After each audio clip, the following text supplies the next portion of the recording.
I'm 45 with £300,000 saved. Can I retire early? A great question, but most people make the mistake of oversimplifying the answer. I'm a financial planner who builds personalised retirement plans every single day. And I've seen how two people with the exact same savings can end up in completely different situations. Make no mistake, building up 300 grand by the age of 45 is a huge achievement, but retirement isn't just about how much money you have. It's about what kind of life you actually want. So in this video, I'll break down exactly how far £300,000 goes in the real world, and I'll show you, using real cash flow modelling, how the same 300,000 can lead to vastly different retirement outcomes depending on the choices you make. Retirement planning is difficult, plain and simple. Everyone's circumstances are so unique, from the assets they have to the lifestyle they want, how they like to spend their money, their emotional response to the ups and downs of retirement. The list goes on and on. And because of this, retirement planning can never be a one-size-fits-all calculation or answered by simply plugging in some numbers to an online calculator. We need to start by understanding what kind of lifestyle you're aiming for and give some sensible thought to how much this might cost, and also how it might change over time. Here on the channel, I often quote statistics on retirement living costs from the Retirement Living Standards data. And whenever I do, it's met with real disbelief and criticism in the comments section. And this kind of proves my point. The data says that for a minimum lifestyle in retirement, a couple would need £21,600 a year, as they only need £200 a year for fixing up the house, £109 a week for groceries, and don't have a car to run. For a moderate lifestyle, this same couple would need £43,900 a year, as their house repairs have more than doubled, they eat out more, and have a 3-year-old car to keep on the road. And for those of you targeting a more comfortable retirement, you'll apparently need £60,600 a year as a couple, as you will replace your car more often and your holidays are more glamorous. Now, there's an enormous amount of data here on how they arrive at these figures, ranging from expenditure on the house, food, transport, holidays, leisure, etc. And it's worth having a good look through. But what I find, and by the look of my comments you do too, it all sounds a bit alien. See, we aren't all average, and we all spend our money so differently. For some people, the fortnight 4-star holiday in the Med that our comfortable retirees are enjoying is the height of unimaginable luxury, whilst for others it would be seen as slumming it. So take these figures with a pinch of salt. Not too much though, you've only got £103 a week to budget for groceries in retirement, so don't blow it all on salt. Even the people that put this data together stress that everyone's financial circumstances are different. The standards provide a guide based on common costs for many people in retirement, but there will be a pick and mix element. Some retirees may find they have elements of all three levels, depending on their own future priorities. These standards assume you are mortgage and rent-free in retirement, but not everyone will be, and this changes the numbers massively. It also excludes any care costs, as these are so individual and specific, and there's no allowance for supporting any dependents in retirement either. So what am I saying? Well, to some degree, forget these figures entirely. You need to analyse your own spending. Review how you actually spend your money to come up with your own unique personal figures. You need a handle on how you spend your money now and work out whether that's in line with how you want to spend your money. Spending lots of money on meals out, as an example, isn't a problem if that's what brings you the most joy. But it is if you didn't realise you blew £200 last month in KFC and you don't really like chicken. It's about being intentional here. Also, will you spend more in the earlier years of your retirement? You should want to. It's when you're at your fittest and healthiest. This is the time to go on those exotic holidays, not delay it until you're 85 when it's too late. You need to factor in this changing spending pattern over time too. So, if you're trying to figure out what retirement could actually cost you, based on your lifestyle, goals and spending, we've put together a free retirement checklist. It's the same tool we use with clients to help map out early retirement plans and stress test their spending. You can download it using the link below. So let's go back to where we started. You're 45 years old and have £300,000 saved so far. Can you retire early? Let's look at some different scenarios. Firstly, when we say retire early, how early do we mean? This will mean different things to different people. For these examples, we're going to use 55, so we have 10 years to go before looking to retire, which I hope you'll agree is a good early retirement objective. After all, the average age for people actually retiring now in the UK is around 65. Let's assume this is for a couple, and £200,000 is in pensions, 100 grand each, and 100,000 is in ISAs and other accessible investments, 50 grand each. And we're targeting £30,000 a year to spend in retirement. We'll also assume that they will have paid off the mortgage on their house by the time they get to retirement at 55, and that they will both be entitled to 2 full state pensions at age 68 at £11,973 each, so £23,946 in total. Lastly, we'll say that the investments grow by 5% a year and inflation is 2.5% a year.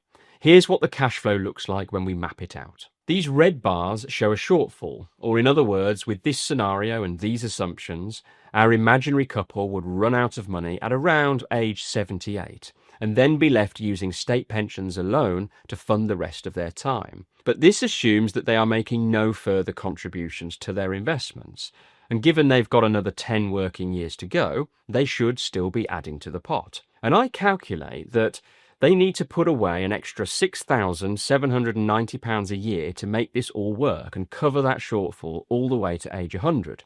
That's around £565 a month in total for both of them on these growth and inflation assumptions. If they were able to direct this money to their pensions, and assuming they are basic rate taxpayers, they'd get tax relief at 20% on this money, and so would only need to put in around £226 a month to achieve this. So to answer the question, I'm 45 with £300,000 saved, can I retire early? Depending on what you're going to spend, exactly when you want to retire, and what investing you're able to do in the meantime, the answer could definitely be a yes. But to be honest with you, this example misses one key point, and something I talk about on this channel a lot. I believe that retirement should be thought about in seasons.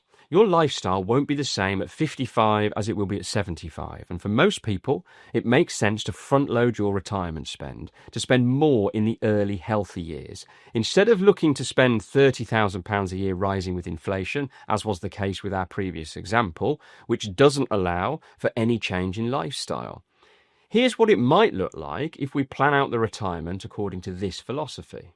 Now we've got our go-go years from age 55 to 65, and for these 10 years we'll target £40,000 a year instead of the original £30,000. Then at 65, the expenditure will fall to £30,000 for the next 10 years, up until age 75, and finally down to £25,000 a year from age 75 onwards. These figures are in today's money terms and will be adjusted for inflation in the model, which, remember, is assumed to be 2.5% a year. To make these numbers work all the way to age 100, at 45, they'll need to get an extra £9,995 in the pot each year. So if we're using the same pension tax relief scenario as earlier, that's about £333 a month each that needs to be contributed into their pensions for the next 10 years. Now, I know a lot of people find running these scenarios to age 100 overkill. So let's say they don't live to 100 and only live to average life expectancy figures of around 85. Here's what that same scenario now looks like. They'll still need to find an extra £9,103 each year for the pot, or in other words, £303 a month into their pensions each. You might be surprised that these figures don't look that different, given we've just chopped off 15 years of our imaginary couple's lifespan. But because we've front-loaded the plan, they need more of their money in these early years and are actually using just their state pensions, as indicated by the navy blue bars on the graph here, to fund the majority of their later years spending, and actually only topping it up with a little bit of their own pension money in these later years, as indicated by the orange. So, in the end, they still need almost the same amount of money overall in their own assets to fund this story to 85 as they did to age 100. So we've got this beautiful retirement plan laid out. It looks perfect on paper, but life, as you well know, rarely follows the script. So let's look at a couple of what-ifs, those curveballs life loves to throw that spoils all my hard work. Let's say 5 years into the plan, unexpected health issues pop up, forcing one of you to leave your full-time job earlier than planned.